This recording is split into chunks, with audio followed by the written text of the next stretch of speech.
Ladies and gentlemen, boys and girls, welcome to the March 2022 edition of the Madaxeman Podcast as we attempt, give it sort of a go to try and get back on track to doing these more regularly. Hopefully this will be the first of a monthly series, or possibly more than monthly, throughout the rest of this year. This week we talk about why DBA is the greatest set ever. We talk about the Burton doubles. We talk about the Burton nightlife and the Burton beer life as well.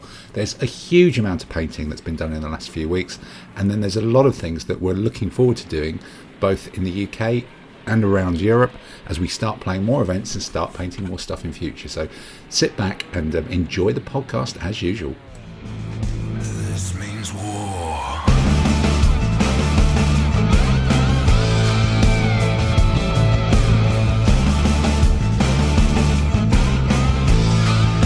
This means war. Astonishingly, I was going to say we're back, but we're nearly back. We've got 6 out of 7. And I think the last time we did this, we were recording it in the field with a host of special guest stars all the way from Spain. But this is all the way from Zoom screen heaven as we sit here across various bits of London, from the glamorous Canary Wharf and Peter to northeast. And no more Russian oligarchs. No, there's no Russian oligarch yachts behind you, Peter. You're not sequestered. This is one from earlier. There is one. They've all gone now. They've all buggered off. They've all sailed away to Mauritius or something where there's no extradition treaty. But we're not entirely sure what's prompted us to do this, other than the fact that we haven't done it. No, it's the tube strike, isn't it? This is, thanks to the RMT union, there is another Madaxeman podcast this week because none of us could get into the club, and it's a Thursday. So we all found ourselves at a loose end with some time already bought or invested in or booked in to do some wargaming stuff. So I guess without further ado, even though it's been quite some time, a truncated start to what have you been up to since we last were on the ether? And Simon, Mr. Leroy Mayer, in your painting kitchen, what's been going on in Simon painting world? So I've been busy working on finishing my New Kingdom Egyptians. So I got attacked by one of the museum miniature sales. They're quite tragic, the January sale. So I bought enough chariots. Did you just buy Egyptians, or was there something else? Yeah, there may be some others. I'll get to them shortly. Okay, all right, good. I bought a bunch of the Egyptians because I realized with the new rules, you've got the various options for armored chariots or elite chariots, and I didn't have enough to really give different trip types. So I had to buy more miniatures. Yes, that's a good thing. Yeah. Yes, I bought a bunch. Is it tea towel? Because you're in the kitchen. Are you using designs from tea towels that you've got in your kitchen to do the headdresses? I am a little bit, but I find to get into the whole feeling of painting, I also wear a loincloth and a scythe sickle for carving up the dinner in the evening. Yeah. So that seems to work. No, that's good. No, definitely. Anything? Is it a plague of locusts upon your houses as well? Do you bring those in? No, but having seen the floods in Australia, we've got the plague, pestilence, and flooding and all that. So we've just outsourced it down there. So it's all gone bad. It's all been good fun. So it's been working on getting all the Egyptians painted up with options for lots of bow, swordsmen, lots of pretty chariots, and all that. And like Dave mentioned last year, we've got one of the Reaper models of Anubis for a baggage. So having the god of death for your baggage is always a positive thing in my book. Okay, well, that sounds like there's a bit of biblical malarkey going on round there, as I'm sure we'll come to then. And because it's been ages, hasn't it been your main project? Because you've been doing a lot of ADLGR stuff as well, haven't you, in the meantime? That's kind of come out for real, possibly since we last spoke. Yeah, so we published the rules, or released them to the web just before Christmas last year. So it was a nice Christmas present for Wargamers. So we've had quite a few games in actual real life, which has been quite good. Yeah, it's proved pretty popular down the club, isn't it? There's about half a dozen people playing now. Yeah, people are getting it, and the games chuff along quite well. Things happen, violence happens, especially because so many things can shoot. Results happen quite well. And we had a game last week. Andy put together this scenario of the Battle of Nordling. So you had Protestants on one side, the Spanish Catholics on the other side, Swedes versus Germans and Spanish. And we had 400 points a side. There's 3 players on each side, of which 4 of them had never played the game before.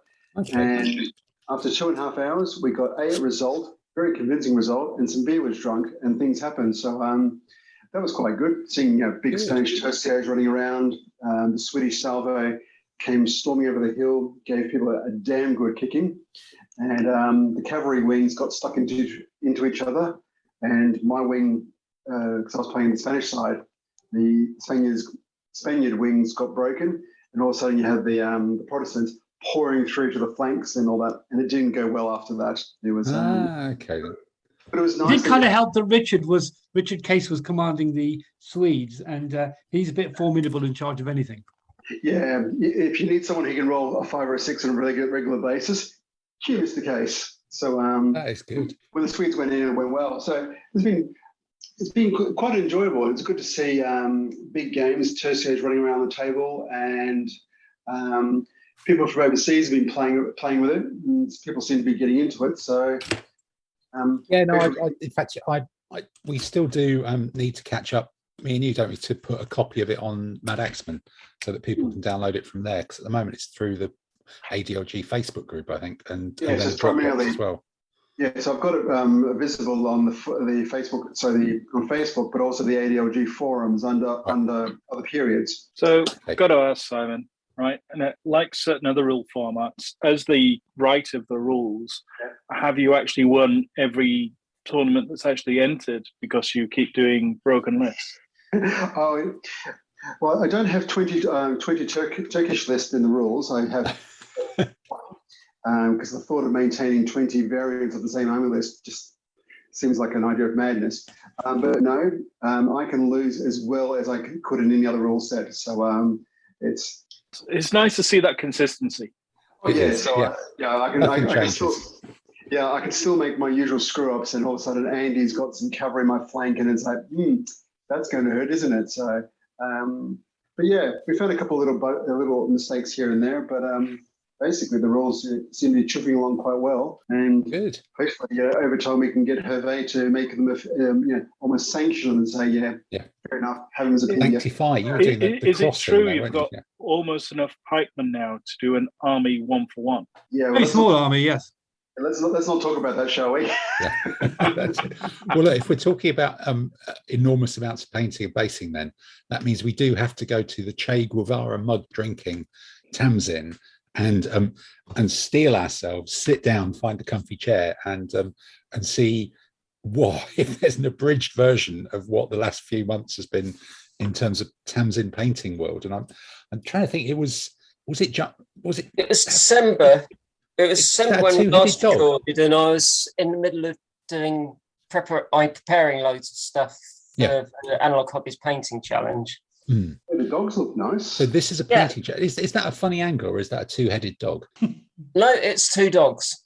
It is 2 dogs. Okay, It's then. 2 dogs there, so 3 Okay. in total. It's just that one of them isn't on the acrylic bases. Right. Okay. So these are on acrylic basis. So are these dogs for Judge Dredd then, or is this an entirely different? No, you found a game based on Battersea? No, something? these are going to be part of a gift for a friend. The guy Kurtz, who runs the Analog Hobbies Painting Challenge. Okay. Because he's got 2 dogs, Oscar and Felix, and last year he painted up models of Felix. Okay. And I thought it's a shame that Oscar's been left out. So yeah. So this is Oscar in a range of different poses. Then this is active Oscar and Oscar in a range of different poses because I had three suitable dogs. 3 different dogs. Okay, then good Dog figures. Right. So I can't imagine there's just 3 dogs. But no, there isn't. It's not just 3 dogs. Those look like Japanese tanks. So those must be Japanese people.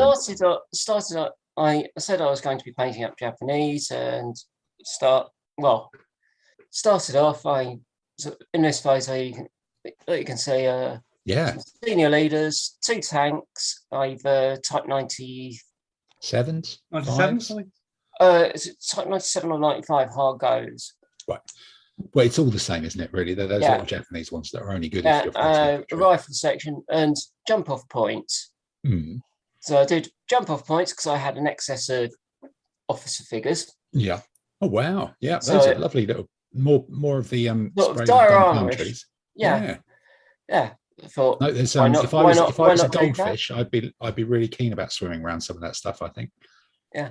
That foliage, it would look very familiar. Yeah. So senior leaders, so 2 officers, 1 sergeant. Mm. Team.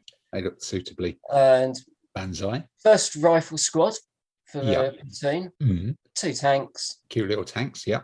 They're cute. Yeah.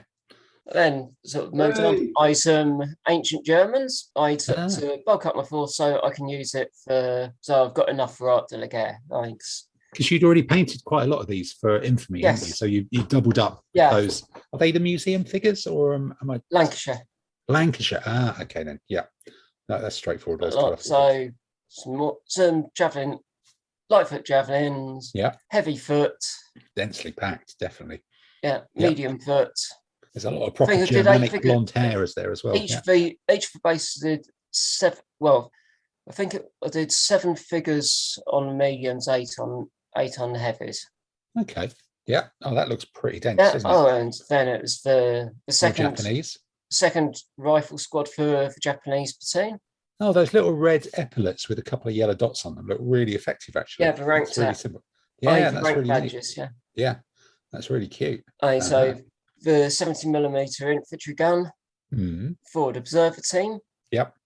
And then so you see those bases back the green posts added added some flowerage. So have you got a massive group of knee mortar guys? Because that's what they'll be coming up. That's not Scottish knee mortars, but that was the thing I had a lot of trouble with against Jeff playing Chain of Command. They just seemed to be very, very effective until I managed to buy some flamethrower men, which were even more effective. So this is something completely different then. Something completely different now. Mongols and some Mongol medium cavalry and some Georgian or Armenian lance heavy cavalry. Okay. Heavy cavalry. Some interesting armies, yeah. Yeah, just to bulk round out my Mongol army with those options. And what figures are these? I think they're all Donington. Okay. Right. Okay. The Georgian Armenian are a mix of various all sorts, which is probably right for them. Occidental knights. So yes. Okay. I think there's a couple of Byzantine knights in there and such like. And then there's got to be some terrain because you always do some terrain. Oh yes. There it is. Was crashed spaceship or something? Crashed spaceship terrain from Blotz, which did a load of work on. So. Yep. Whoa. That's some nice airbrushing on that, isn't it? That's very, very. And this is for what sort of game is that? Well, not for yet. Any sci-fi skirmish game. Okay. Really. So it's ready to go. So thought, it'd be useful to have those. Yeah. Some games. You always need a crash spaceship. Everybody needs a crash spaceship. Yep. Yeah. Oh yeah, and then the third rifle section for the Japanese. Yeah. An excess of snipers. You always do, yeah. That's that's that Finnish thing that's doing the rounds on social media. Well, the excess of snipers came about because Warlord sent me the wrong pack. So I got flamethrower team and snipers, which I hadn't ordered. Right, instead for the observer team, so they told me, we'll send out the forward observer team. Keep hold of it. Okay. Keep the wrong pack. I already had a couple of snipers. Yeah, you can never have too many Japanese snipers, can you? You can never see too many anyway. Yeah. Yeah. And medium machine gun. Yep. What maker figures are these? They're a mix. I've got Eureka, Assault Group, and Warlord. Okay, yeah, because some of the faces look quite definite, don't they? Well defined. Yeah. Okay. Oh, and sort of some more terrain. European houses. In houses. Disrepair. Yep. Yeah, I just did as a corner base to go sort of back corner of the table. Of a table, yeah. With proper rubble inside. A basic Sarissa Precision house, which I added some bits to. Added lots of stuff to. Yeah. Yeah, adding bits inside it makes quite a difference, doesn't it? Otherwise they can look a bit empty, can't they? Yeah, I mean there's a lot more photos of it on the blog. On the Painting Challenge blog. Okay, right. That looks like my room in Burton. Yeah. Yeah. Yes. Yeah, some crates and some British Airborne. Is this an entirely new project then, or is this rounding up something? No, it's just some sort of big net bits to go with. Because I British Airborne quite a long time. Okay. A couple of years ago. So I decided, round them out. Tanks riders or Jeep riders or something. Jeep riders. Yeah. Well, vehicle riders. So they do look like a bunch of hard dudes, don't they? No. Then the rest of the Japanese. Of course, there's always more. Yeah. So you wanted knee mortars? Oh, the bloody knee mortars. God. Yeah. Yeah, one of those wonderful things in Chain of Command that's like 14 figures because right. In the early war, get 3 4-man teams. Late war, you get 4 2-man teams. Yeah, when I was fighting, there seemed to be just like one team of about 30. Just sort of shoot all at the same time and just blast you. If they shoot all at the same time, because in Chain of Command, they don't. Yeah, they're Japanese, aren't they? They all go in a big mob. It's each squad is effectively a single team. Yeah, and they could shoot them out of sight, couldn't they? Which means that entrenchments are really cheap for them because because I know exactly about that. Cover a whole squad, whereas everyone else is buying more. Everyone else. Well, same for Russians actually. They get makes their single team. Yeah, fight up the beach and all that kind of stuff. Yeah. Okay. Yeah. So that's I support an additional rifle squad to make it 4 anti-tank rifle. Right. Okay. Anti-tank guns, banzai guys. 47mm anti-tank gun. Dug-in tank. Right. Okay. Well, you might as well if it's one of those. That tank, either that's the Chiha tank, medium tank. For Warlord kits, you've got 2 options. You can do, as I've done, I made it up as the standard one with the lower velocity 57mm gun. But you also get the bits to make it up as the variant, either Chiha Kai or Shinhoto variant, which has the 47mm. The all-conquering 47mm gun, I imagine, in period. Well, so it was more effective against. Well, it stood a little bit more of a chance against Germans, Grants, and Matildas, but not that much. Not that much. No, not really. Yeah. So you used spare top deck and turret bits to make up a dug-in tank. Yeah. Thanks. Why not? No, why not? Yeah, absolutely use it. Yeah. And another machine gun. More machine guns. So there's more Japanese than you can wave a flamethrower at, really. Two flamethrowers. Okay. Guys. They get some as well. Yeah. I had a couple of spare LMG guys left. A couple of spare officers. Yep. So I painted with them swords as well. Yeah. And you painted some late Romans as well, by the looks of it. And realised. Various anti-tank suicide teams. Well, of course, there has to be something suicidal. Carrying mines, explosives, whatever. Just throw themselves in Mills bombs or something. Yeah. Yeah, and finished off with some early Imperial Romans. Okay, and that's more Lancashire figures by the looks of it. More Lancashire figures, just to round out that army.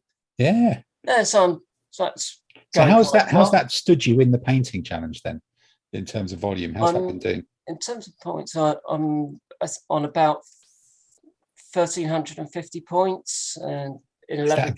Is that a good number? 10th place out of 97 that actually started. Yeah. Because four people failed to get an entry in the first month, so they were cut off. Oh, I thought you were going to say 4 people had just expired through sheer effort and just collapsed and impaled themselves in or drowned themselves in a pot of brush washing water or something like that. But no, it's 4 people who didn't start, so that's a relief. Yeah, really, that could have been a bit more grim. Just over 2.5 weeks left to go. Okay, so we better. You're going to be painting in the background then during this. You just got to be buzzing all the time. Yeah. No, it doesn't quite work like that. I think mostly working on character figures and vehicles for the next few days. Just get some interesting stuff out. So, because once I get them cleared, so I can work on that big pile of terrain you see behind you. Okay, yeah. No, that's that's like you're rebuilding your own house. All being primed. A lot of the heavy lifting on that will be done with the airbrush. But yeah. This means war.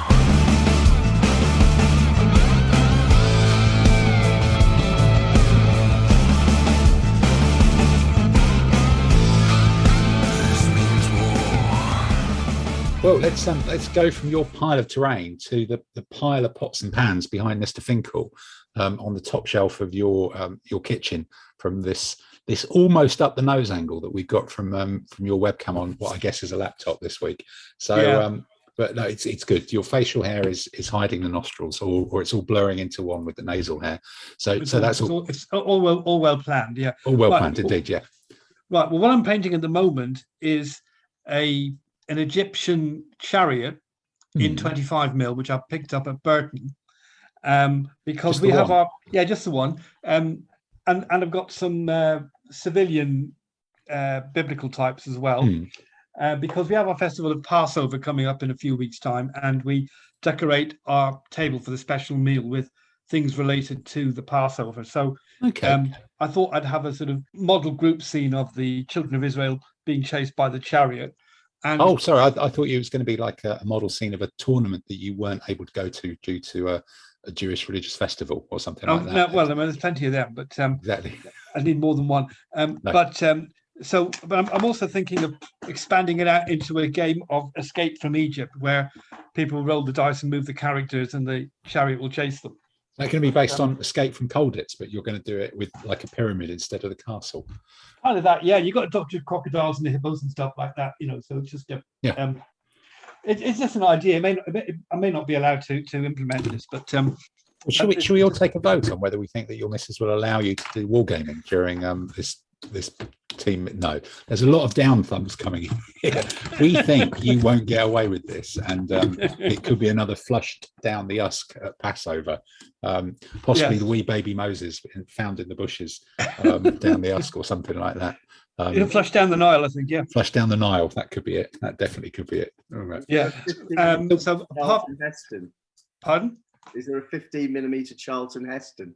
There could well be. I haven't found one. This is all in 25mm. This stuff. And apart from that, I've been painting various bits. I did a bunch of German Schnellboats for Cruel Seas, which I've had sitting around for a while, and I've got the British MTBs to do.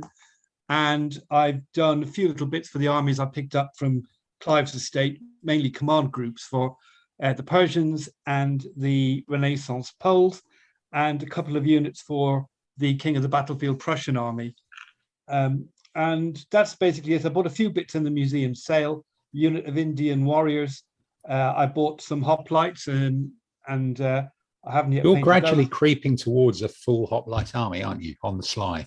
Because you just keep getting a few extra shield transfers, and then suddenly you'll have like all 20 bases of them. Bugger me! I've got enough for a hoplite army. Who'd have thought? As if by magic, yeah. It's one way of how I acquire armies. You sort of inadvertently find that you've got a few other bits, and of course, Clive's Achaemenid Persian army, which I used first time on Monday night, that's got a few crafty hoplites hidden in there as well. So, okay. So, Andy, your way of building miniature armies is basically scope creep. It started with one Roman, and he ended up with 4 ancient armies. Is this what you do, Andy? Yeah. It's kind of how I ended up with a Thracian army before Christmas. In that, some years ago, I had some stuff nicked out of my car, including a Macedonian army, and so every time I go to a show, I think, I need a few Thracian Rompoya guys, and you end up buying a few of them. Then time goes by and you forget you bought them, and you buy a few more, and then the Kickstarter comes out for War and Empire, and you think, all right, I'll have a pack or two of Thracians because you always need them in an army. And then you sit down and look at it, you say, oh, there's enough guys here for a Thracian army. Yeah, as if by magic. Then the shopkeeper appears. Okay. So has that been your main thing, a few bits and pieces from museum and that sort of stuff since in the first couple of months of this year? Essentially, that's it. Yeah. Okay. I've managed to get out and actually do a bit of playing games, but the odd bit of painting, nothing which amounts to a project really. Okay.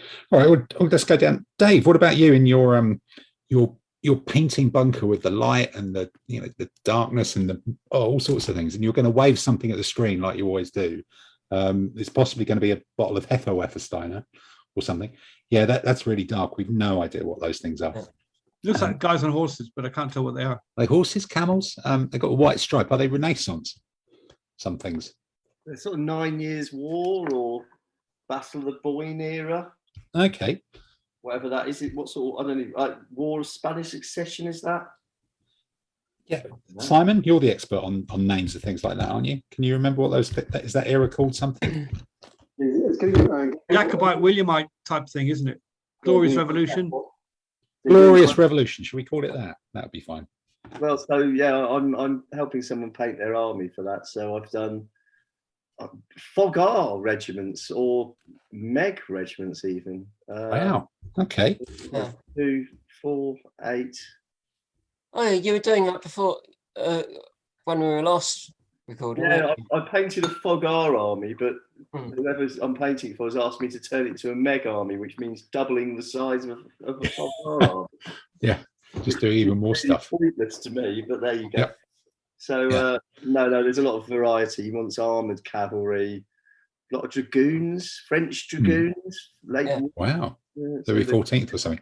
So have you done anything of your own, or has it all been someone else's? Yeah, I've painted up an entire African army. Oh yeah, you were buying those, I think, last time we talked about it, weren't you? How's that been? It could be the Kingdom of Axum, or the Blemmyes, or the Beja, or the Nobate. Are they the ones who played on Monday night, the Nobate? Yeah. So I've painted that up. So that's a completely irregular, crazy army of like medium infantry, crap bow, camel, camel. Impetuous camels. Impetuous camels, or normal camels, or whatever, and sort of really rubbish cavalry. And it's rubbish as an army. and I've discovered that since I've painted it, thinking I'm doing something different, everybody else has painted it and is using it. Yeah, there did seem to be a few up at Burton, which we'll come on to, I guess, in a bit later on in the podcast. So you've been painting like beigey browny sort of people in loincloths and camels, and it's all been a bit beige, has it? Or it's cheap figures. Well, Donington old figures. Does an African range, which I actually saw the figures. One of the Scots guys had painted it. Hunter had painted it. Some of them. Yeah. They're quite cute old figures, so I bought quite a lot of those, and they were quite fun in a sort of non-Zeist or non-modern figure. In battle. Yeah. Okay. I really enjoyed painting it, and it's a fun army. It's very different. Doesn't mean I'm taking it to Pamplona, which is one of the plans. I've bottled out on that. You bottled out. Okay. Well, I've got a new toy as well. I've got there's a guy at the shows. Is it called A to B brushes or ABC brushes? Yeah. Peter at ABC brushes. He's a nice guy. And he sells very nice brushes. Yeah. And I've got a model painter medium dry brush from him. What he sells slightly knackered second-hand old brushes then? No, it's actually designed for this. It's actually quite a large point, and it's quite soft, so it's actually quite good for dry brushing. Well, I suppose you'd hope so with that name. It would be. I thoroughly recommend it. That's weird, isn't it? Because dry brushing is like where old brushes go to die, isn't it? Or cheap brushes go to die. I've got these Humbrol stipple brushes, which are quite stiff and sort of, I don't know, horsehairy sort of thing. Yeah. I've been using them for my dry brushing, but I find they sort of like take the other paint off and that. Because I don't want to, steal Tamsin's thunder there, but I think dry brushing you want soft. You want soft bristles for dry brushing. Without wanting to steal Tamsin's thunder, I'd suggest that possibly a stipple brush might be better for stippling. Yes. I'm just putting it out there for you, but that's probably very, very true. So that could be it. Because I'm quite into dry brushing. And, okay. Try makeup brushes. Yeah. I've discovered these brushes are really good. Yeah, I don't think try makeup brushes. Yeah, I don't think Dave should say them because he needs them for his mascara every morning. Yeah, well, possibly your flatmate could lose some, Dave, while she's out. Considering this is probably, I think, my 8th online meeting today. Oh, okay. Getting a bit weird, I tell you. Yes, you're losing the will to Zoom. All right. Yeah. Okay. Well, look, let's leave you to it then for a bit and zoom across to the Oligarch's Yacht pen and Peter in Docklands. What's been going on with you? We've not seen you at a club or a competition. It's just been very busy, work and other bits and pieces. So it's one of those periods. We've got fair things going on. So I haven't been able to do very much. I have invested into a samurai army following the... other than that, yeah. Yeah, but other than that, following warfare, went for new shinies. Following the list that got off Simon and a couple of others. So I've pulled together some stuff and started cleaning them up, but I just haven't had time to spray them gold, because a couple of times when I got close to it, it was then absolutely awful outside. Yeah, the weather's not been spray friendly, has it, at all, for a long time? No, and I've got a can of red and a can of gold for spraying. So and you just it's all there, beckoning it. But I've just started cleaning them up and everything else. Just been, hopefully things will be calming down.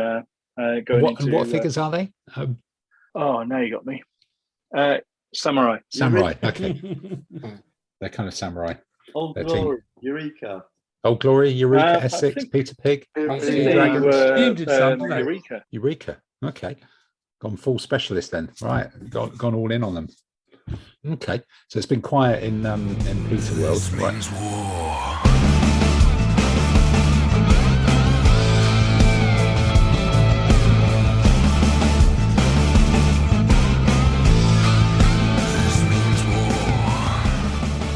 Well, I guess over here it's been a bit patchy as well. I've been doing quite a lot of stuff, getting prepped for BritCon. Actually, I even went up to a trade show up to VAPA in York in beginning of February to try and talk to some vendors and stuff like that, which is where I spoke to Peter from ABC Brushes, who they are going to be coming to BritCon in the trade show, which is good. I bought some.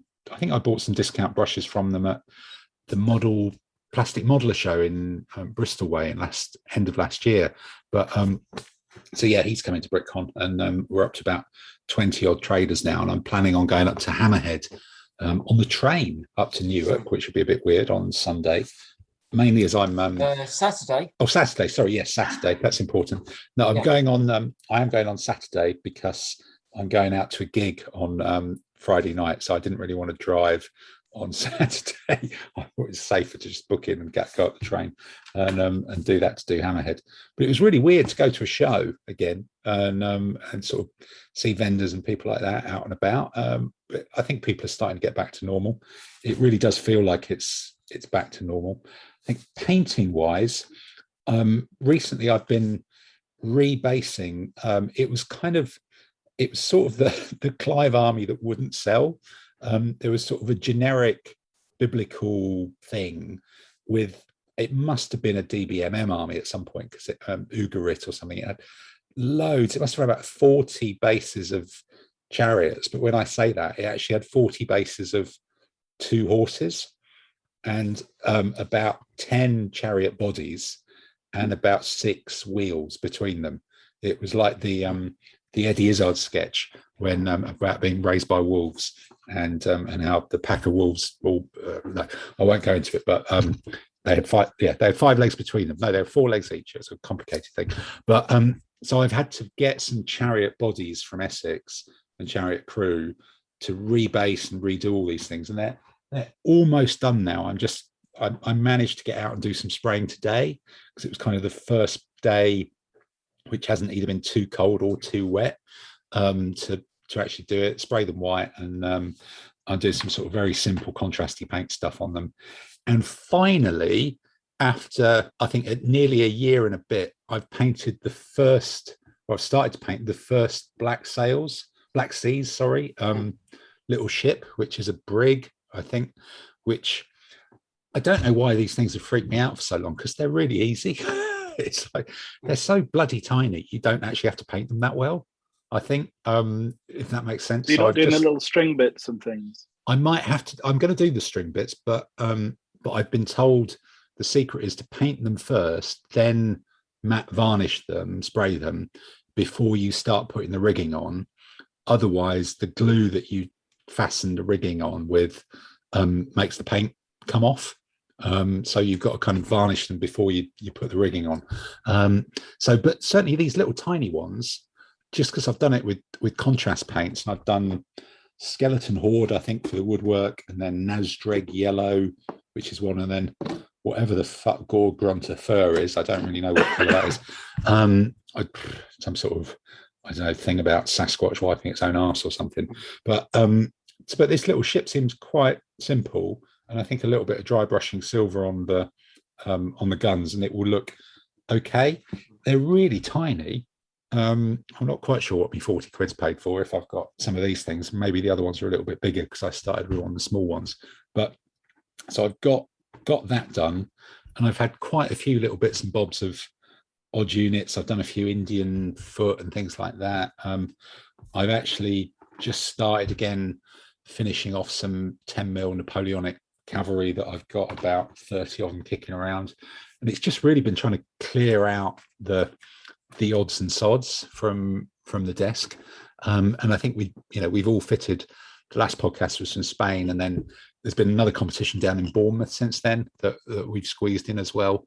But I guess more recently than that, this very last weekend, I think I was going to say half of us, no, 2/3 of us are actually back from Burton. So I think maybe it's time to take a quick musical interlude and then come back, and the non-attendees can kind of quiz us about what life was like back at the mega event that was the Burton Doubles.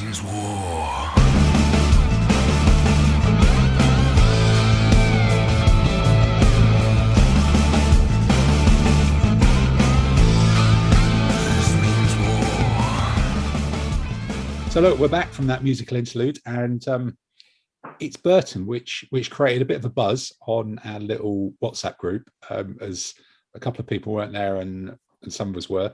And it's the first time, actually, no, it wasn't that big a break, was it? Because Burton just squeezed in at the beginning of 2020 before everything locked down.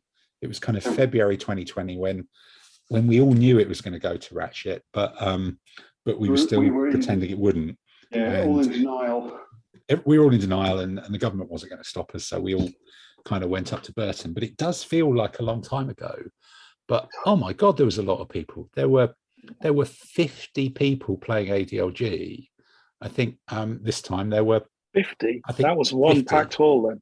That was one packed hall, and there was 20 people playing Fog Renaissance. There's about 20 playing DBMM, and then there was some Fog AM and Meg in other rooms and things like that.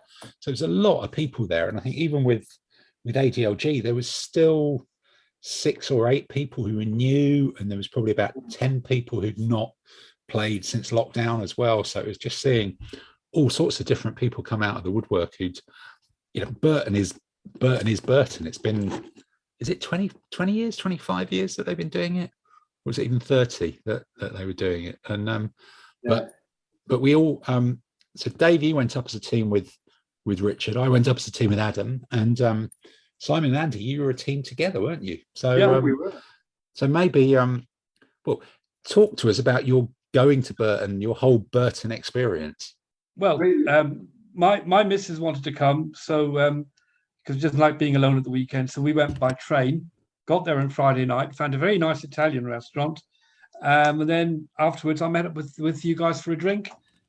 Did the Italian restaurant serve, like Bass and stuff like that, or did it just go Peroni and red wine? No, it was proper Burton. You could have had all sorts of stuff. Okay, proper real ales in your Italian restaurant, because it was in the shadow of the brewery, wasn't it?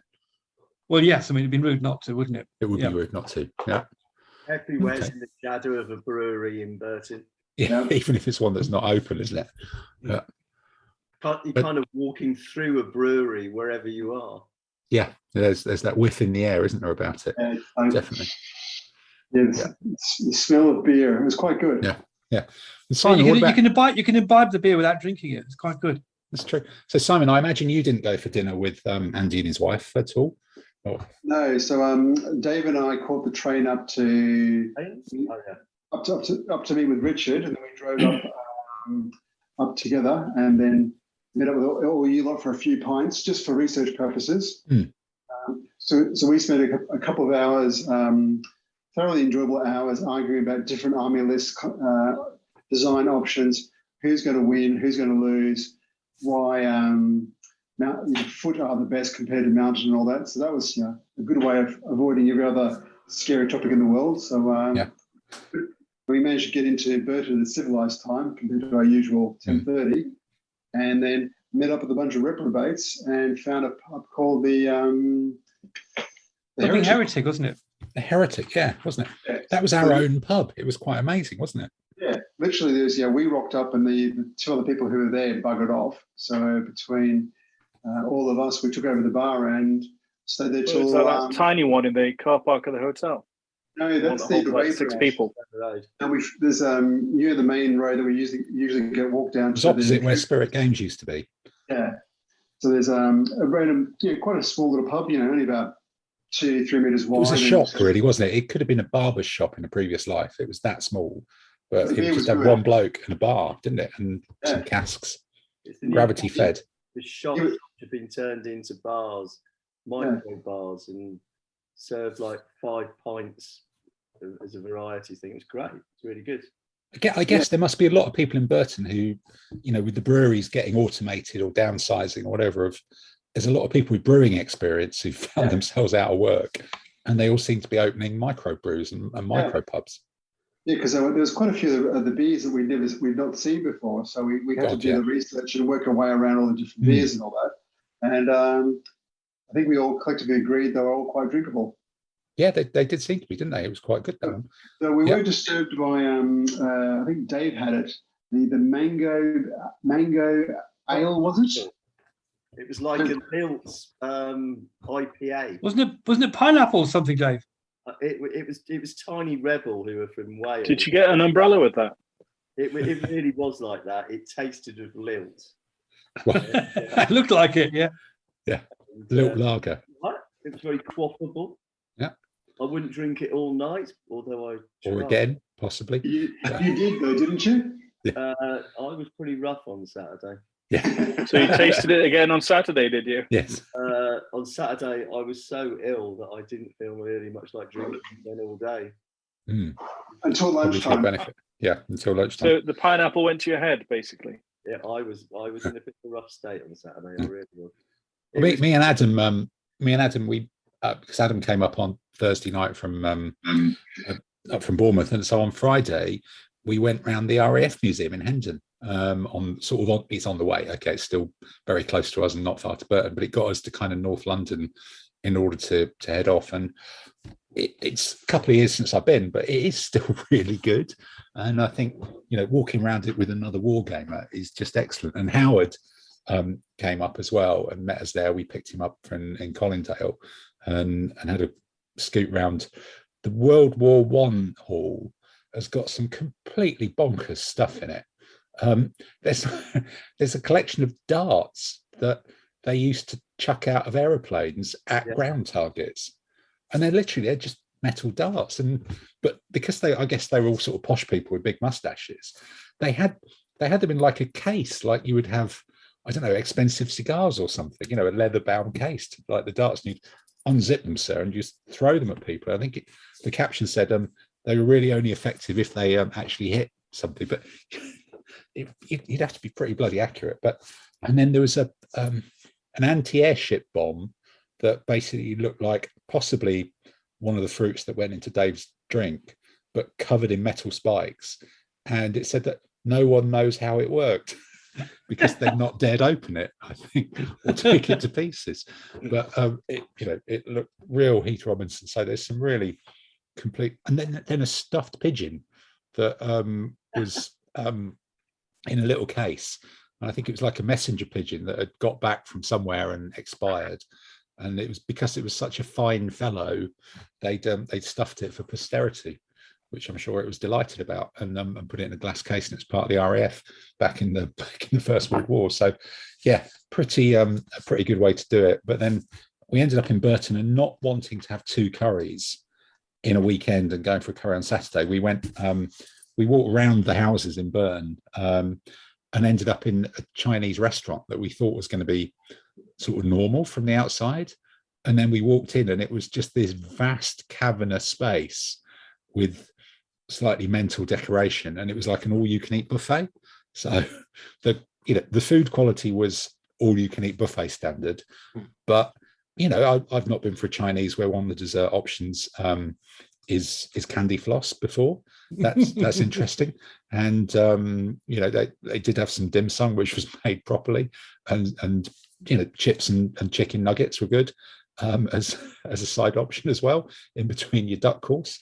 So we had a very weird lengthy Chinese that was a slightly surreal experience, and I think it all shut at about 9:30 because clearly everybody went no pubs, and then joined you guys in micro brew world, and then another one, and then on to the games the next day. Now, certainly for us, the first day was great. We managed to win 2. I think first game we fought, we were using a Kurasanian, which is a poor man's Ghaznavid, and first game we fought a sort of Beja type army, camels, impetuous foot,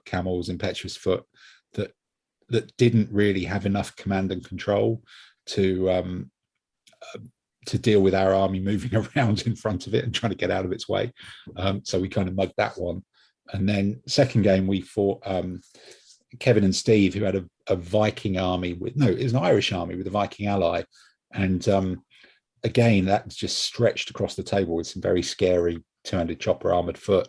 And but they were still quite new at using it, and there was a weak part in the army. It was just some very vanilla Viking swordsmen without any sort of special things, and we just threw everything at that and managed to squeeze through the gaps.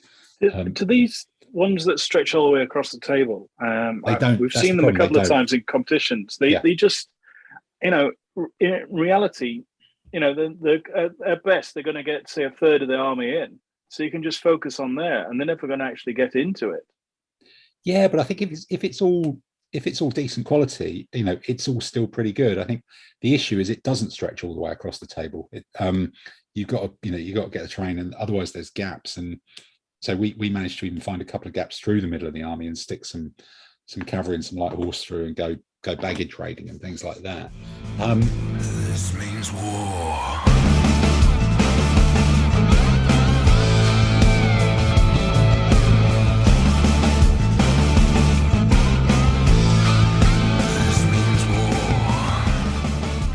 Simon, Andy, what about you? What was your first day like?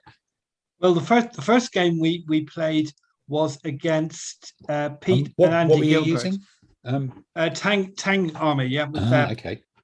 Tibetan ally, and we were up against Koreans, and they had a very large bunch of heavy sword crossbow guys in the middle, and a load of impetuous impact cavalry covering the flank. And I thought this was going to be absolutely grisly, but we managed to smash through the middle. And we had a quite amusing incident reminiscent of Clive along the way, in that there was an infantry melee going on, and we were getting the better of it. And my opponent, Pete, put his cataphract with his included commander behind them, and just in line without realizing it. And so when his infantry broke and routed, it caused a hit on the cataphracts. That entitled us to do a roll for general loss, at which point Simon calls out, "All hail Clive," and then I rolled a 1. Excellent. All right, you invoked the 1. That's good. We prayed to Clive. Clive was good to us on that day. Yeah, yep. Well, he changed his mind the next day. Second game was against Julian and Chris Tofalos, and my combat dice were very benign against Julian, and you could see steam coming out of his ears by the end of it. Okay. So he calmed down the next day, but I think he was a bit miffed that we beat him. We do feel very proud of ourselves in that we were the only team to beat him all weekend. So it's a small credit on our part, because the next day didn't go well. We got rolled. Right. Dave, what about your first day? What was that? What happened? What was your first day? What, me? Yeah, you and I was Richard. just pretty hungover, so Right. when the unreliable general was unreliable, I was quite grateful. So you were commanding troops who weren't moving then? I was commanding the side of the army which was just trying to hang on. Right. Okay. With a hangover. No. Yep. We won all our games on Saturday. Mm. But obviously you weren't participating that much. There was a lot of very, very sensible preparation, which my doubles partner Richard Case is very, very good at the preparation. Yep. So I was just sitting there going, no, Richard, I'll go with any army you choose. I'll be very happy to you choose, really, please choose. Yeah. And you had a lot of cataphracts and stuff, didn't you, with your... Yeah, we had a lot of cataphracts. When we sat there and we thought, well, the only thing we'd be really worried about is elephant armies. And then I saw before we went to Burton that Simon and Andy had a game against Dave Allen and Gordon, and they'd used Tamil Indians. So I immediately returned to my partner saying, they've got elephants. Right, well, it's too late now. We're going with the cataphracts, which is a bad match. And then our first two games were against big elephant armies. And we promptly smashed them to pieces. Wow. Okay. So by the end of the first day, all three of us were on maximum points. We're at 2 wins. Yeah. So did you dismount against the elephant armies, or? We dismounted a couple of cataphracts, but no. The main cataphract Tamil army, which was Graham Carroll and Bob Middlemiss, they were a bit unlucky. They charged and rolled long, which pushed them through the gaps and allowed us to hit them in the flanks and just roll them up. So we were pretty lucky on that one. Okay. We got into their squidgy bits, their impetuous infantry and their cavalry with cataphracts, and we didn't really have. By the time we were hitting the elephants, we were hitting them in flanks and things like that. And then they were falling. The elephants were falling over on top of their friends rather than on us as well. Oh, tricky. And actually, sorry, the important thing about Saturday was going to the Coopers, wasn't it, and having pork pie and beer. Yes, of course. Or just beer in my case. Or just beer, yeah, indeed. Yeah, because it was reassuring to find that it was still there, and that the pork pies were still there and substantial, and presumably cheap as chips. And still £3.50 a pint, where in London a beer is £6.50. Indeed, it was like proper stuff, wasn't it? Yeah. Okay. So then later that evening, I think we had the curry, didn't we, at the traditional curry house, and get the beer in from next door. Yep. Did you go for that special Brussels sprout curry then? I was really tempted. Chemical warfare for next day. The Brussels sprout curry was just thinking, it was there on the menu. Brussels sprouts and onions, I think, but it was just thinking. Unfortunately, the tables in Burton are spread a bit further apart than in other competitions, so it wouldn't be quite as lethal. So I think I skipped it. But yeah, that's one that we should take a team decision to go for next time, and just all take the same army and then just be turbo powered in the following morning and bring that one in. And I think we ended up in a pub even later that evening where we bumped into the Boy Hanley again, but I think they might have skipped the eating part of the evening. So they were what was that? It was called Brews of the World, I think. Yeah, that's actually good. That is. It was, although there was a kind of a weird thing, and me and Adam were talking about this, and when we drove home in the car on Sunday about it, it's a proper brew pub. There was the chalkboard up with 20 different beers, and they're all like 6% and upwards, and they've all got daft names and normal benches, and you could see the air conditioning units. It was textbook hipster brew pub. But there was something kind of really weird that we couldn't quite put a finger on until the next day. We realised it was a hipster brew pub, but there weren't any hipsters there. It was just people who used to work in the brewery in Burton and like beer and went there to drink beer. So we realised that all the hipster real ale pubs that we go to in London and the southeast, you go to it, and part of the scenery is people who are younger and much more fashionable than you are, who with like lots of exuberant facial hair, who can possibly get away with wearing dungarees and sticky up hair. And that's sort of part of the experience of a brew pub. But in Burton, it was like a brew pub without the wanky hipsters in it. And it sort of felt slightly weird. That was the missing element to it. But other than that, no, there was some very interesting beer that was even served in thirds and 2/3 and of a pint. Probably some of it because it was all pretty 6, 8, 9% ish. But which I think some of the people we bumped into had been doing that. But yet, following morning, we had well, I don't know, Andy and Simon. How did your Sunday morning game go? It was over very quickly. Yeah, so we're Not in a good way. Not in a good way. No. So there's 3 of the Central London teams were on first, second, and third. So we were fighting a father and son combination, and they had this horror Rust army. So it was one of those armies of almost wall to wall. It was 37 elements of almost all supported spear and elite Viking allies. So basically, all carry berserker 200 choppers and all that stuff. And no matter where, and we were a mixture of cataphracts and heavy foot army. No matter where we looked, it was a wall of pain. And learned a lot more respect for spear, because I think in Version 3, heavy spearmen were that troop type that were just meh. But when you've got 25 of them running around the table, they do command a lot of presence. And they slowly started tapping into us, pushing us around a little bit. We tried to get around the corners and all that, but we finally got to the point of we had to go in because the berserkers, I had impetuous medium sword on my flank, opposite the berserkers, I could see where they were going to come.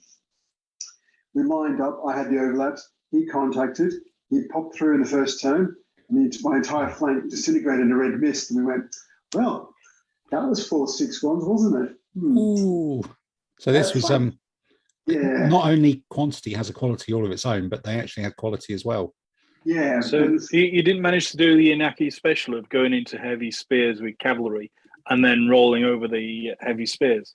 No, and we tried with the cataphracts as well, but because with the supported option now, even if you beat them, they go, you don't have Furious Charge anymore. So you start off at 3-0, and then if you win, they don't care about Furious Charge, and it's a bit rude.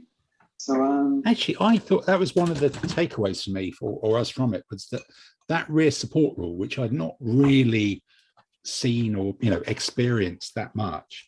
There felt like there was a lot of it at this weekend, and it felt like it really did work well. It wasn't, because it is still only first round, but it really did stop things getting squished. And it made me think that certainly with medium foot spearmen, it might be even an even better thing, just because taking Furious Charge away just gives your infantry a lot more resilience, even if they're a bit rubbish. Yeah, and you're +1 if you lose, so it's less chance of losing. Yeah. Yeah, I played against the at the Bournemouth competition in Warfare. I think it was Bournemouth. So that was the Roman period, and so obviously you're running against Auxilia, lots of Roman Auxilia, and a lot of them were people had put the support with them rather than legionaries. So you've got an elite armored legionary with rear support. You charge that thing, and quite often it stood there and went, and I don't really particularly care. So it really shifted them up into being quite a tough troop type, which was quite disappointing because I was trying to roll over them. So, so that ended our third game. This means war.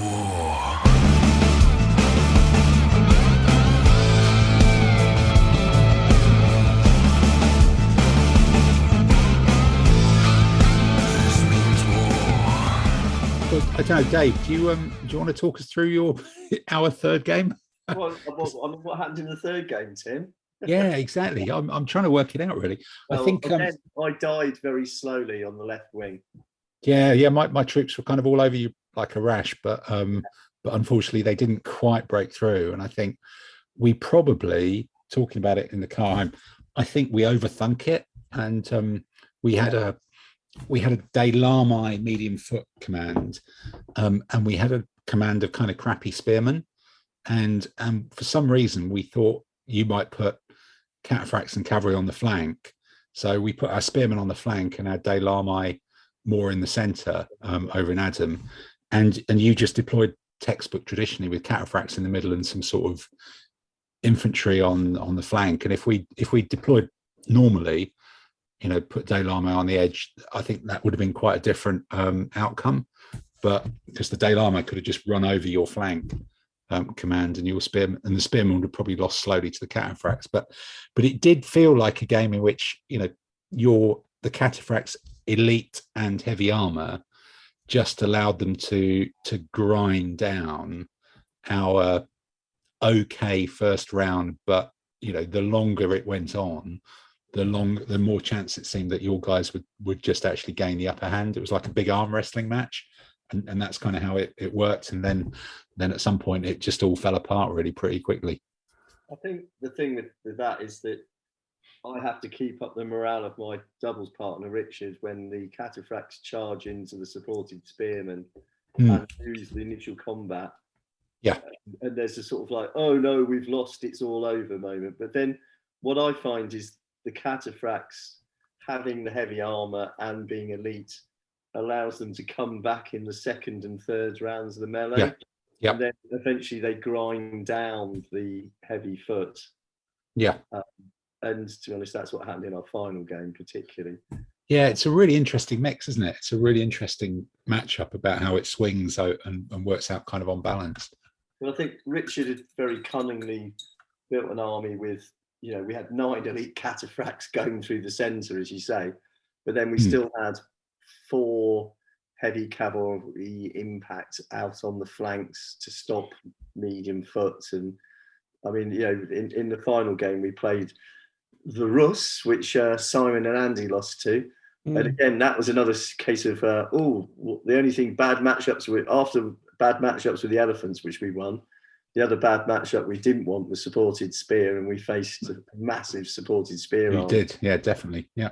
It was a horrible army. It's kind of Ukrainian Rus, really. Yeah, in fact, everybody was rooting for it for that reason. Yeah. I was thinking we should be losing here, but we didn't. But that was a case again. 3 elite cataphracts going into supported spear, losing the first round, and then coming back by rallying back up, using their armor, using their elites to rally back and things. And the medium foot command, which was on the Viking ally of medium foot, Impetuous, came through rough on one flank, and I just sat outside the rough with bowmen and heavy cavalry impact, so he couldn't. So are we entering a new phase of ADLG where it's the new defensive meta and rallying up ahead of the other guy? I think defending is very, very much viable, isn't it? It's viable. We chose to defend. Yeah, because the last one, before the latest version came out, it was very much more aggressive armies and punching through. But you're saying with the supporter than that, it changes the meta slightly, balances it out probably. But it's more about how can you manage to rally your guys up. I think choosing the terrain and defending has definitely become much more of an option. I think there's a situation where you say, actually, with the you're painting samurai army, and Simon, we had a lot of talk about samurai. Samurai was a non-functioning army in version 3. It was too expensive. Now, because it's been given, partially because it's been given 4 light foot, who are cheap to pad it out, and they've changed a few of the army type and military types. That you would almost certainly choose to defend in plains, take the extra terrain, have a strategist so you can move the terrain to where you want it to be. So, version 3, it was almost, we want big initiative so we get to win the initiative, attack into plains, get the jump on the enemy, know where his army is, smack into it. Now there's much more of a change that defending is really a good option. Well, Dave, I would just say that at Bournemouth, I took an English 100 Years' War army with a strategist, and I chose to defend in forest. And 3 times out of 4, the terrain, I never had a good bit of terrain anywhere near where I wanted it. Yeah, but Andy, the rules, however much the rules change, you're not going to become lucky. That's just not going to happen. That's not one of the things that Hervé was looking at in version 4, I don't think. But no, I think defending as an option, there's a much better balance between do you defend and do you attack. And I think the rear support rule is really good. I think I don't think it's too powerful. It's very effective because it slows down crappy troops losing, quite a lot, but it doesn't really help you win. So I think the interesting one when we're in Spain is them making sure that there was enough rounds played in a game. So it less mattered if someone turned up with a really naff army with lots of troops, Tim. You were still able to actually take them on and have a decent battle. No, I think so. But I think also though, million-man army in Spain, and even in Bournemouth to an extent, there was a lot of people are still playing for the first or second time. Nobody's quite back up to speed, and I think Burton, there were 3.5 hour games, and pretty much everyone finished because it was on the same schedule as the DBMM and the FOG and all the rest of it. So that gave like forever for the games to finish, and the extra points didn't really make much difference. But I think all our games were done in about 2.25 hours from set up to finish, and plenty of pub time, which was grand. But it did, all some really interesting armies. And I think again, not talk about it yet. The last game we did fight Dave Allen and his, whatever it was, 9 elite elephants. Which was, again, it was kind of nearly there. The terrain allowed him to play on quite a narrow field. I nearly outflanked it and used a cavalry command to try and run over some of the squishier foot. But I think certainly with that one, the Tamil Indian, the infantry are impact swordsmen, which means they're just much more resilient to being charged by cavalry than some of these other armies that have got mixed sword bow or too many other crappy troops, because impact swordsmen are just much better at resisting a cavalry charge. So I tried to mug the bit of his army that didn't have elephants all over it, and that was the play, and I got bounced by it. They beat me off. So, and then the elephants just eventually got in, and finally, through elite and generals and all the rest of it, started causing some pretty big carnage, and then the army just fell apart. But no, I thought it was a really interesting, good fun competition, and actually, we all still managed to get away while it was still daylight, and it didn't rain either, which is the weather was lovely. Yeah, it wasn't. Who wasn't bitterly freezing in the end then? We did. Yeah, Boy Saunders, he did indeed. They won convincingly with four wins, so we conceded to them that they could have the trophy this year. Yeah, they're allowed it. Nice. If they win all 4 Well games, done. that's reasonable, isn't it? That's pretty good. So, Yeah, but I think it should be said that they only won the whole thing because we put a spanner in the works of Julian and Chris, who otherwise might have won the whole thing. Hey, Andy, you could say that. I think Kevin and Steve came second. I think Came second. Really, and we beat them. So there you go. We put a spanner in the point of somebody else. So as a team effort, Dave, you owe us all a pint, really, for helping beat down the second, third, fourth place people or whatever, and particularly a pint to me and Adam for contributing so healthily to your victory with so many points by rolling over. This means war.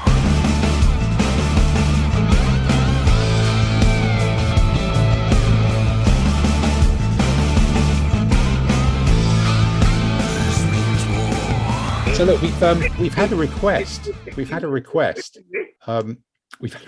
from a listener who asked us.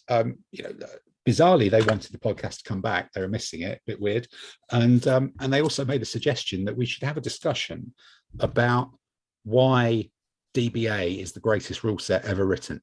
Which, in the spirit of "I'm sorry, I think you're an arse," even though it's not quite "I'm sorry, I think you're an arse," is obviously nonsense. To me, it was the ultimate moneymaker for War Games Research Group after they run out of fingers to count beyond 7 for 7th edition. They had to come up with something else, and it became DBA, and ever since then they've been milking the DBX horse, really, and ultimately they've just bled us white, the bastards. They've taken everything we've had. All our money has gone to the keep in devices and the edifice that is WRG, and they've not just taken our money, they've taken our father's money and our father's money and our father's father's money And our father's father's fathers. and our father's father's too, and our father's father's father's money. So Andy, And our look, father's father's father's fathers. Andy, look, don't labour the point, really, but the question is though, really, what has DBA ever brought to the world of wargaming? You know, really, what's it ever brought? Army lists. What? Army lists. Army lists. Yeah, properly researched lists for many hundreds of previously obscure armies. Actually, no, I suppose you're right. Yeah, and they've got the enemies as well, haven't they, in the DBA book, I suppose. But okay, right. So look, army lists, because you know, the 6th and 5th, 7th edition ones were a bit rubbish, and there was only 3 books. But yeah, loads of army lists. Okay, for 300, 400 armies, that's now standard. But what else? What else have they given us? Really, DBA. The 40 mil wide element. Sorry, sorry, Simon. Oh yeah, the 40 mil wide element, Tim. Remember what a hassle was with different basing and all sorts of rule sets? Well, you know, okay, yeah, we used to differently base things for different rule sets, but that was part of the fun of sort of wargaming. But yeah, you know, actually, to be fair though, nobody really likes rebasing. So yeah, the 40 mil wide element, you know, and army lists, maybe DBA can take some credit for that, really. But you know, what else? What else has it done? Trick types based on relative effectiveness, not weaponry. Well, okay, Dave, in your weird voice in Harrow, I don't. You know, so the idea, that basic idea of moving away from it's got a sword and a shield and darts and each one's a +1, you know, and Cantabrian bloody circle and all that sort of nonsense. Just simply classifying troops based on relative effectiveness against each other, not doing it ground up from this enormous long drop-down list of weaponry, you know. Okay, yeah, that goes without saying. You know, how ridiculous would it be for someone to write a set of rules today where there's a whole long drop-down list of different weapons that you stack up with different characteristics, and rather than just going, let's take it broad brush, abstract it, just relative effectiveness against sort of historical opponents. Why would anybody do that these days? But so you can get around no more tedious morale tests. Morale tests. What the bleeding hell is morale tests? I started playing DBMM, so I've no idea what a morale test even is. Yeah, morale, cohesion tests, waiver tests. What a rubbish mechanic that was in retrospect, eh? Why not just cut the crap out and just have units alive or, well, broken, folding it all into the combat dice roll? Rules that don't need a 200-page book and a 4-page QR sheet to play them. Look, hang about, calm down, lads. You know, okay, so taking morale tests and waiver tests out of it and just having stuff alive or dead, well, you know, I suppose there's an argument that DBA cut out loads of nonsense, but you know, in fact, nobody really enjoyed those morale tests. I think the Shock of Impact was probably the nadir of that, although 6th edition was pretty grim. And then, God, waiver tests in 7th was just, they were terrible 1 dice things. They tried to simplify it, but they just weren't really necessary. So, you know, all those tests and complex move tests and cohesion tests, which sadly came back in fog for a while, that was it. And just do it on a D6. It's part of the combat. Fold all those processes into one. Don't roll separate dice for it. That's it, I guess. And I suppose, well, no, but you know, I'm sure there's wargamers who like 200-page hardback rule sets. You know, particularly anybody who's putting them under terrain cloth to use as terrain for a big Napoleonic battle they're never actually going to move the troops with. That may be a possibility. And all those pages of pictures that no one ever reads, because surely the rules can't take 200 bloody pages and a massive QR sheet in really small print with that you may actually be right. I don't know those any were of these pretty people. grim. And if I did, they can all go get a life. Well, okay, maybe no. You've maybe also nobody. got the end of single casualty removal. Was that ever a thing? Really? Yeah, Dave. Yeah, before your time, mate, we had single figures. In fact, Dave Allen, who we talked about with his elephant army, there were single figures in which, I think in one set of WIG rules, the direction in which your officer was pointing was the direction in which you could evade with that unit. So Dave, I believe, this may be an apocryphal story, but he has told us it, so it's probably true, mounted the single figure on a penny so that he could turn it in whatever direction would be optimal to evade in. And then people used to do Cantabrian circle and African skirmishing formation and move all the figures round. So you'd have big circles of 28 mil light cavalry floating around on the table. So, and you'd take them off one at a bloody time. So yes, single figure casualty removal was just, all the figures would fall over in the box. That was before Magna Base was invented. So yeah, putting everything on bases, I guess, is another real upside. So I guess fair enough. But apart from that, what else has DBA given to us? I think one of the biggest things it gave us was this, the same sort of rules played everywhere in the world, even down under. Chunder down under. Yeah, I suppose the Chunder down under, but that whole going abroad is fun, mate. Yeah, I'm not sure they're going to let you into Australia with that accent, though, Dave. Really, yeah. I can just see you at border control. Yeah, so, that could be it. Yeah, Dave looking scared when the rubber glove comes out is probably something that maybe DBA does owe us, really. That's the sniffer dog at Melbourne Airport called. Yeah, we're not talking about your social life here now, Dave. And now it's perfectly reasonable to have a set of rules that contain command and control mechanics that mean your troops don't do exactly what you want all the time now. Well, we also have a lot of fun with pit dice. They certainly killed off the war gamer as a sort of god syndrome. Let's face it, the pit dice are the only mechanism that could kill off a cliche like that. Yeah, I suppose you're right. A kind of a resource allocation based command and control system that is designed to punish you for doing complicated things, rather than something where you can sort of save up power ups, or when you can just do what you bloody like.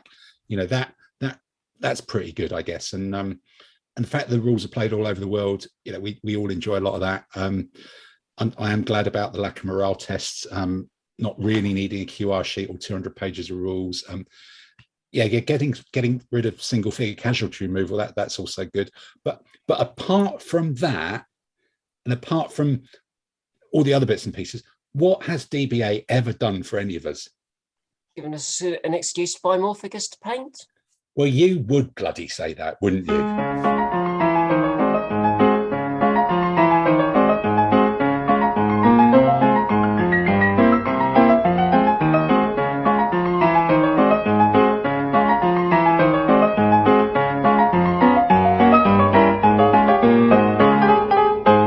Right, look, with that receding into the distance, we're into the final straight now. So the bit in the final straight is, as always, the Thinkle quiz.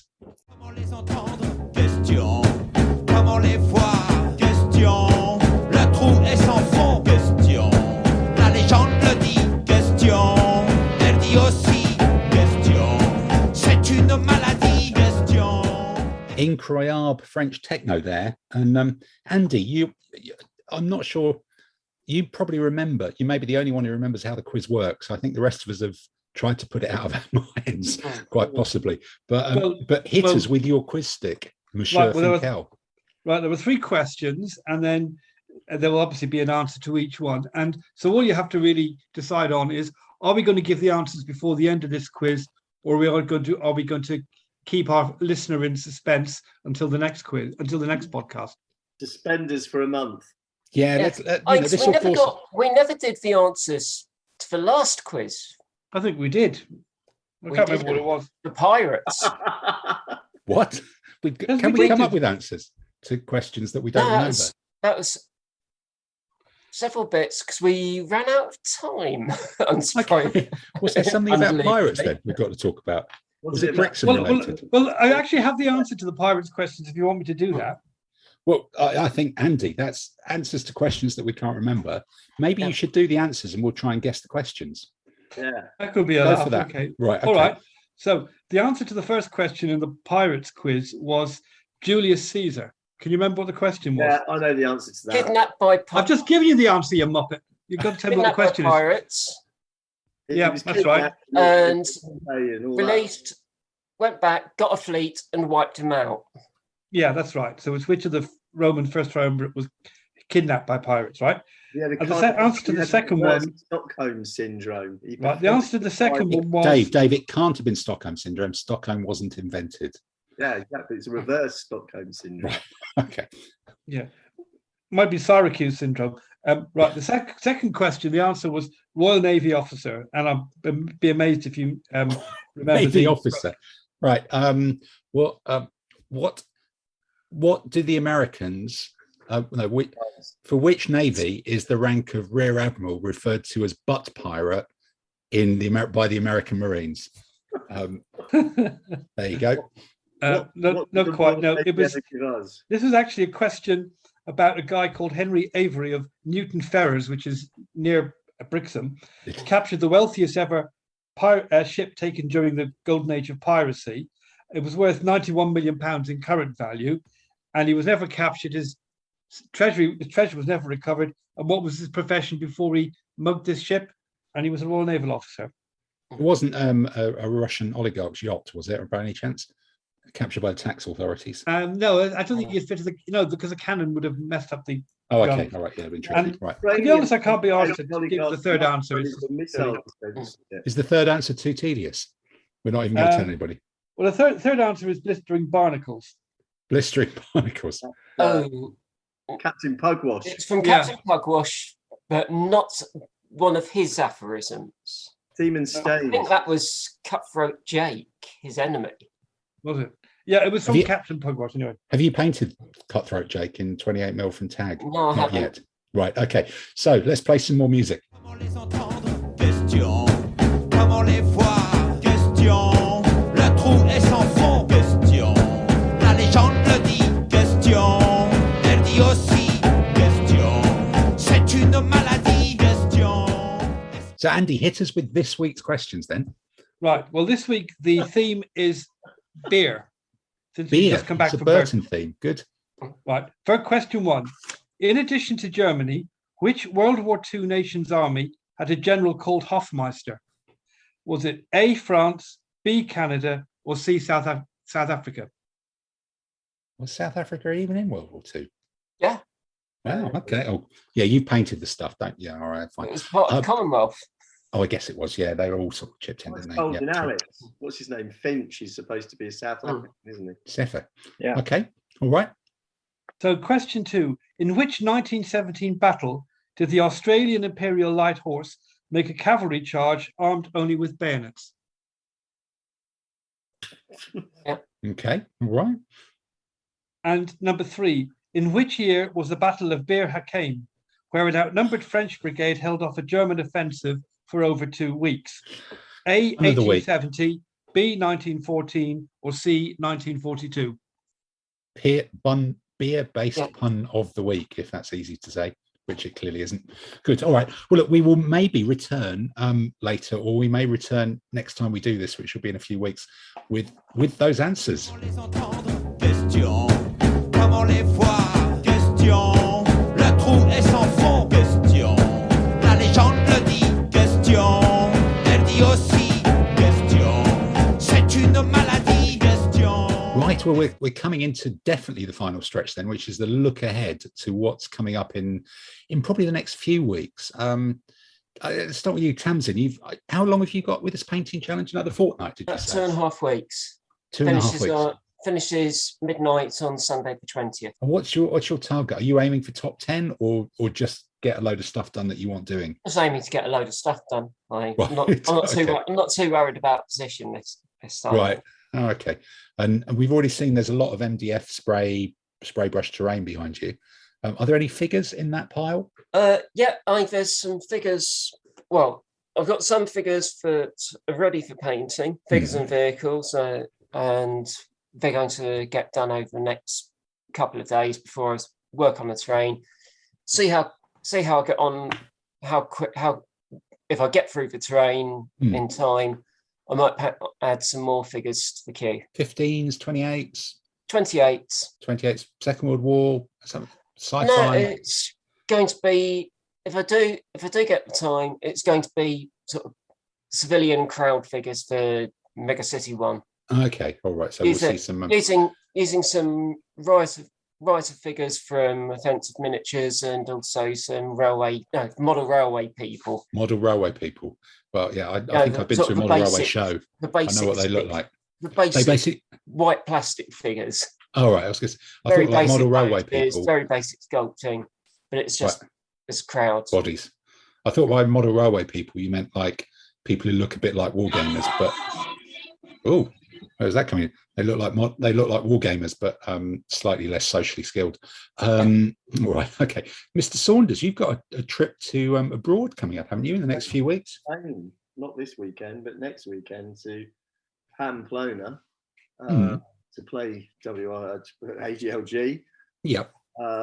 Have you chosen your army yet? I struggled. I tried to make the no-Bartai win. Andy beat them up. I don't know how to use That's how bad they are. Thank you, Julian Lopez, because it's a rubbish army, even though you claim it's brilliant. Yep. So I've fallen back on my classically favourite early Carthaginian army. And then I sent the list in, and Iñaki reminded me that it was a 2-list competition.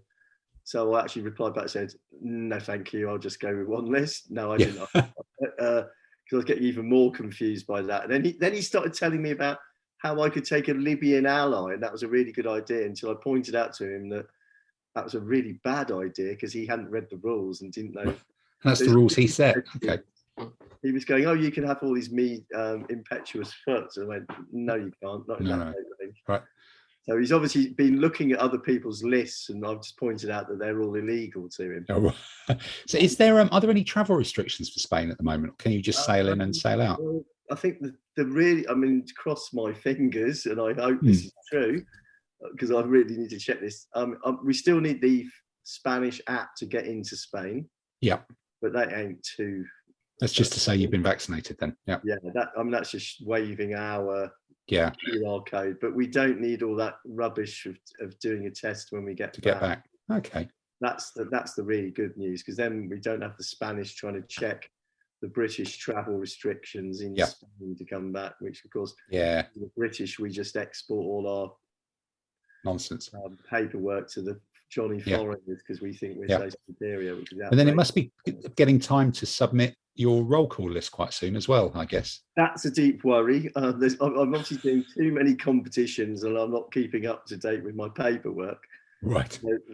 Roll call, is that got to be in before next weekend? No, not next weekend. March 19th. I prefer it by the following week if that's all right. I've had 4 lists in already. I might even be ready to submit a list, to be quite honest, but I'll make up a list for you. We could all do one. We could do a crowdsourcing. I could no Bartai to roll call. Okay, well, you heard it here first, boys and girls. It's like, all right. So, Andy, as well as checking 4 lists for roll call, what and possibly more, what have you got coming up?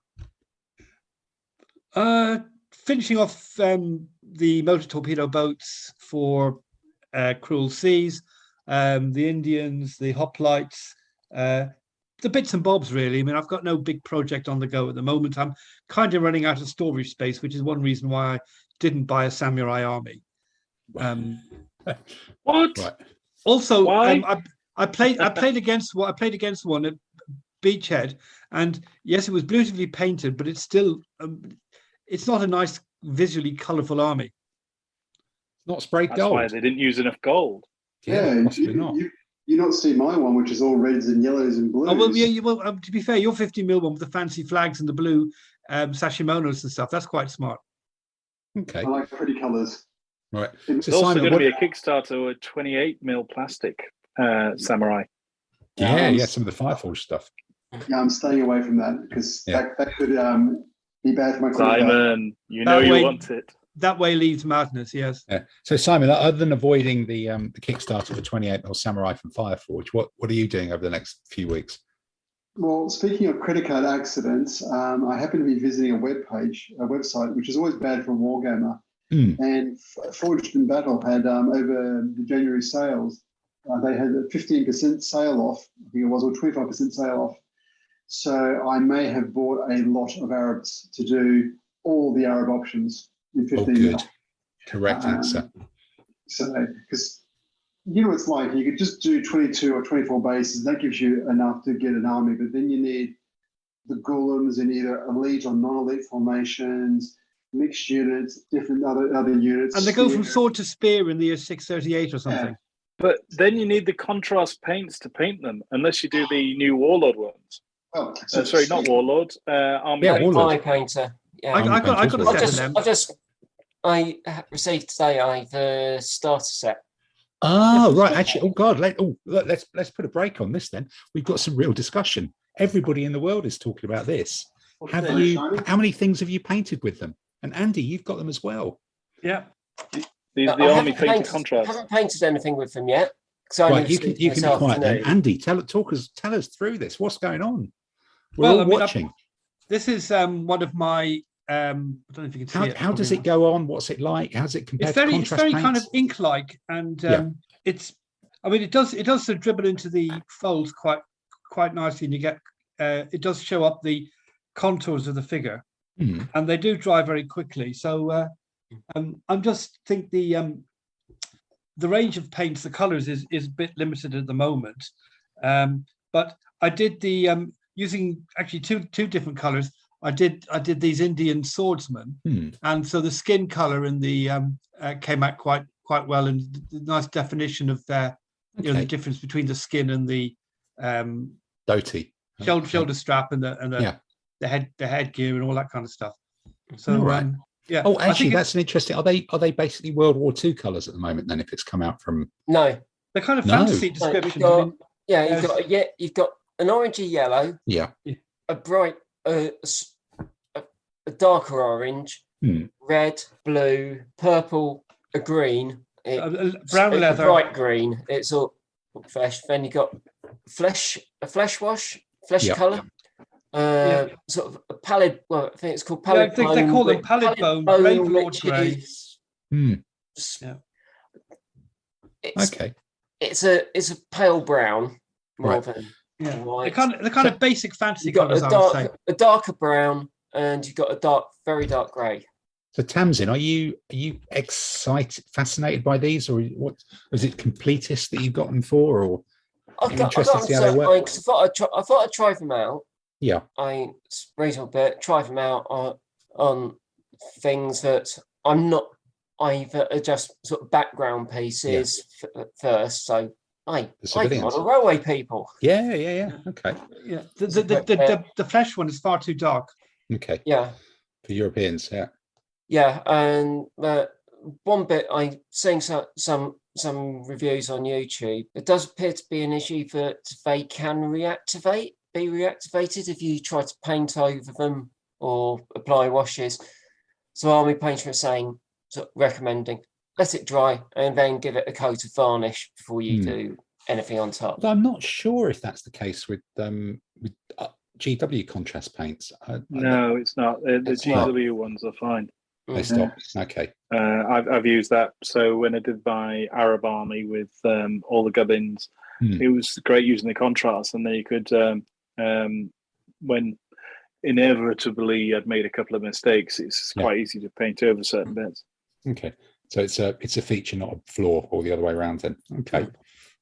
Well, that will be something good to come back to in a couple of weeks' time, or 2 or 3 weeks' time, and see how they've gone on. Has anybody else picked any up? No, I bought the Games Workshop contrast paints after your recommendations. So I started using those already. They're quite nice. Yep. No, they look cool. Good. Okay. All right. Well, who's going? There's one bit I will say. I did do sort of test patches on a card, and found that sort of the consistency out of a bottle was they were consistent across it was each bottle it was consistent fluidity and everything. Yeah. Which I gather isn't always the case with the contrast paints. Yeah. Okay, so it's a consistency question then. All right. Well, it will be fascinating to see in a few weeks' time how these have done. I might be tempted to try and pick some up. I think I don't know if they're selling them in individual bottles yet, or whether it's just in not packs. Yet. Not yet. I think individual bottles due to come out a bit later on, around about possibly about the same time as the mega set. Oh, right, mega set. Of course, it's a mega set. Okay, it's about 35 quid for 10, which sounds not too bad, really. Yeah, I got. Yeah. Depends where you buy them. I got mine from SNM Stuff. Yeah, and it was about 30. It was less. I think it was about 31. Okay. Yeah, I got mine from Great Escape Games. Right. Okay. So there's plenty of them out there in the market. Cool. Okay. All right. Well, let's keep going around. Peter, do you think you're gonna get samurai spraying at some point? Is that foreseeable? With the weather being a bit nicer. Yeah. You could be on for and work calming down a bit. Hopefully, yes. I've also got to actually pull my finger out and work out what the hell I want to take to roll call, work out a list for it, because I haven't really done anything since when we were playing in Benidorm. Sorry, not Benidorm, Alicante. Yep. So I've got to actually remember what I've got and what ideas I have. So I might even try and get down to the club. Now I've got, things have calmed down a bit at work. And Okay. Yeah, have a go at the Samurai. I just really fancy building those up. And then starting to build up some ideas for when we go to Rome in June for Worlds, because that's a proper 2-lister with a very different variation. I'm sure we'll talk about that in another podcast. But I'm just thinking ahead to that with roll call and with what I'm painting, and do I want to do something different?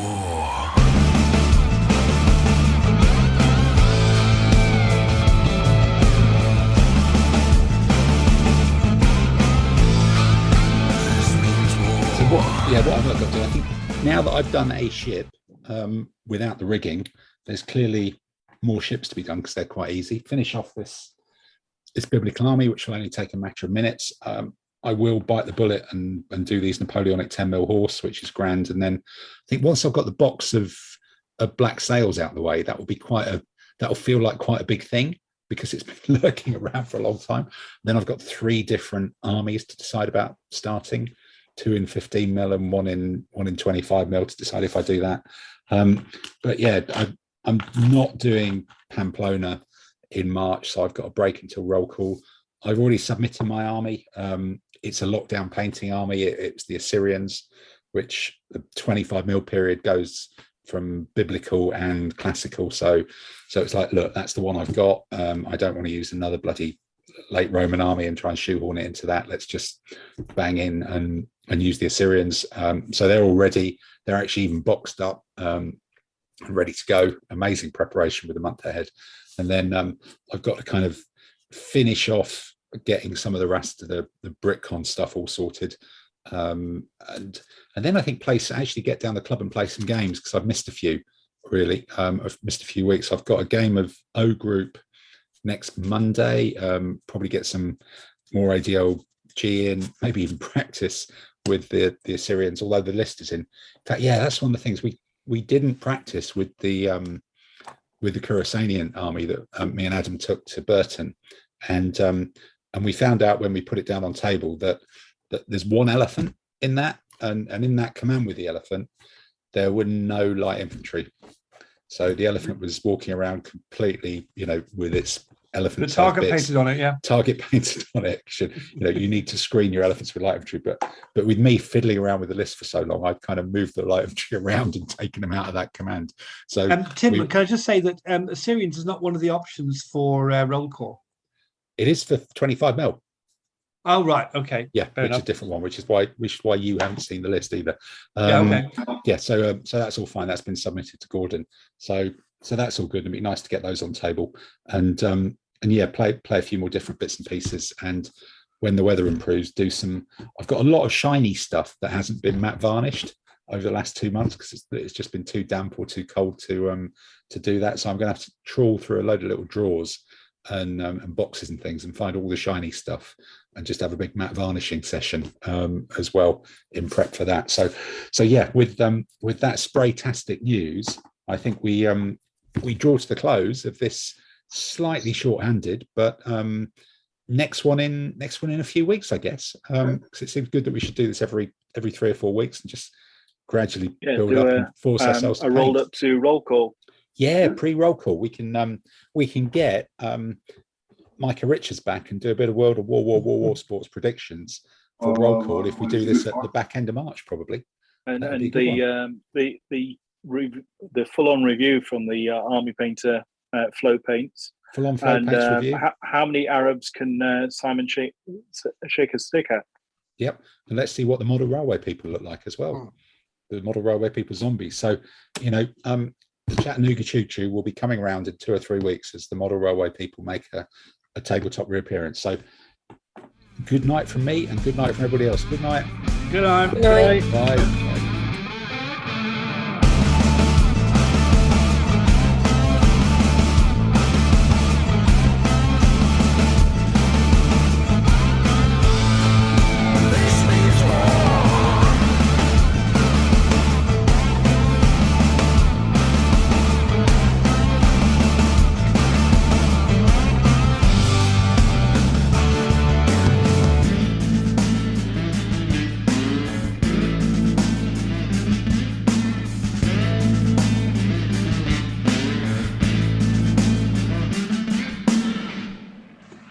Right, we might have got away with that. Might not be too shit. Okay, reasonable. I'm quite bizarre about that one. Sorry? I mean, I remember the guy asking if the whole thing was scripted in the first place. Now we've done it, I know. Is anyone going to buy it? Is anyone going to buy the script? It sounds distinctly disturbing. Yes, it will do, won't it? Yeah. I think we're playing with reality far too much.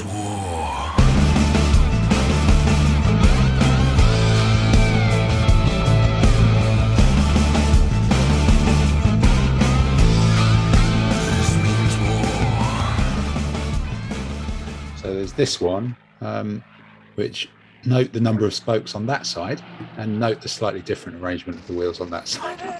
But as long as you don't know, you're never going to look at it from two sides at once.